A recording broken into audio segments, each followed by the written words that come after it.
Thank you for staying with us. All is now set for the official swearing in of the ministers designate today by President Bola Tinubu. This is after the 45 appointees successfully completed the documentation process. On Sunday, President Tinubu also reshuffled some ministers to other positions to enhance efficiency.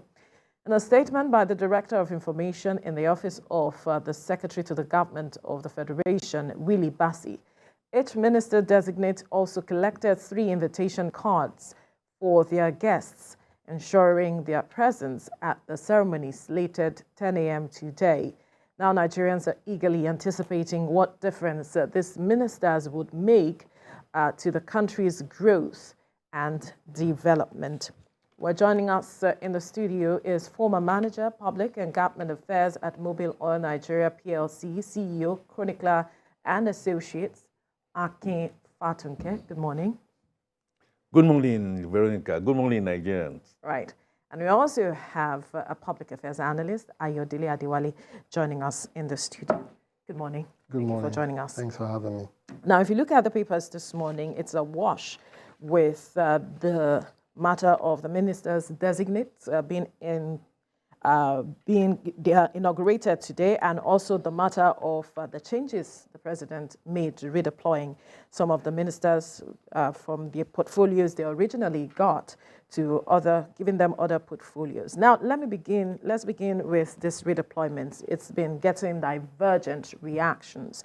And, well, some say it's for efficiency. Others are saying, well, the president may just know who he can work with. He headhunted these persons and knows their capability as it is. And there are others who say that he had already given them the portfolios he should have known. So why the redeployment again? But from your perspective, Ayodele, what's your perception of this redeployment by the president? Let's begin from there. Well, you must appreciate the fact that in every system there's something called review. Right. You must have done something and you take a second look at it. Oh, why don't we just put it here? And like you said, the most important thing is efficiency. The president have done what is right. He knows them very well. He has the power under the Nigerian Constitution to rejig as often as he wants. And templates already have been made before they came. Remember, the Renewed Hope document is already there. That's the roadmap. So everybody is coming to key into it, and of course, put their own energy to move those systems forward and their thoughts. So we can only wish them the very best of their activity in government, and the hope is very high, and definitely they will deliver. Definitely they'll deliver. Let me come to you now, Akin Fatunke. The hope is high, like he rightly pointed out. Nigerians are hoping to see something different from the usual they have always known over the years. And so the matter of how strategic the president was with giving these ministers designate their portfolios have come to play as well. Some persons have said perhaps it's just to pacify some persons, some portfolios. Some are saying yes, some other portfolios were given to the right persons. But let's get your perception of the president's strategy with these portfolios he gave to the ministers designate. There is no art by which you can ever find the mind's construction in the face, like Shakespeare. And whiz-kid managers sometimes have things of their brains that you may not necessarily be able to put in ABC. However, I agree with you, Veronica, and I agree with my comrade Adewale that the hopes are high for me. I know for the vast majority of people, I think something is a bit more than higher that is expected. 85 days today since inauguration on Monday, 29th of May, again Monday, we are getting some 45 ministers on. In specific reference to the redesignation, renaming, descriptive. Okay, I give it to him. I I also say that the only thing that cannot change ever is when you are stalled and you are rigid to, to change itself. In other words, what I'm saying is that change is very fluid and very, very, very, very, very, very mobile. I will quickly just want to add that I describe the expectations as more than high because I think Mr. President had an ample time and ample opportunity since, let's give it to, since May 29, 85 days ago, to have headhunted, like you mentioned, and then he did. What I would have preferred, I think majority of Nigerians would have preferred, is that as at that time, worst case scenario, they should have gone with designations to the National Assembly. I also expected that the National Assembly should not necessarily go with the normal bow, take a bow, and all that kind of stuff. But in accounting or in finance, there are something you call sunk costs. So that's sunk. So we are here now. To the extent, in my honest opinion, that we now have a minister that will be looking directly at marine economy, speaks to the fact that somehow, my guess, this president is listening and is following cloud computing and getting the likes of Bosun into digital economic communication and stuff like this. It's also listening, and it's also listening to the fact that you need to get your tripod right. Niger Delta Development Authority moving in there, and getting the likes of pretty looking ladies who I think have it upstairs. Doris in labor, take note. The professor that is going to be in education,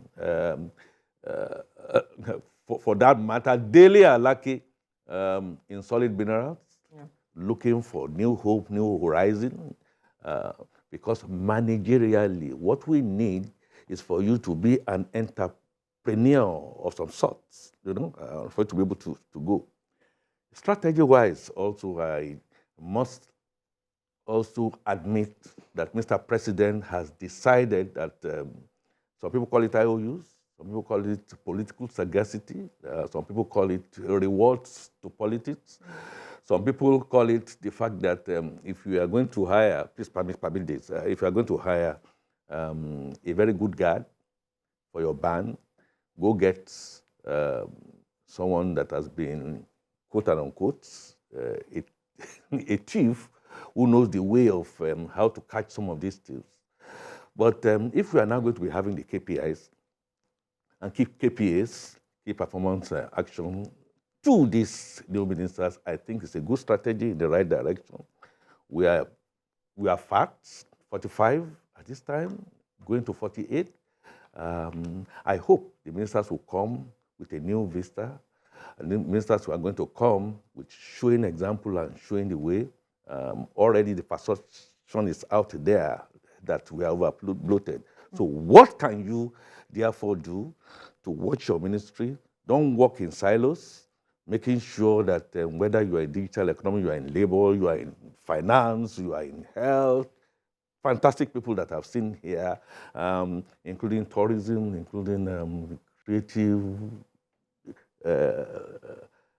industry, where we have Anatu Musawa. They have their jobs all cut out for them, and they need to start to deliver, not from today, I dare say.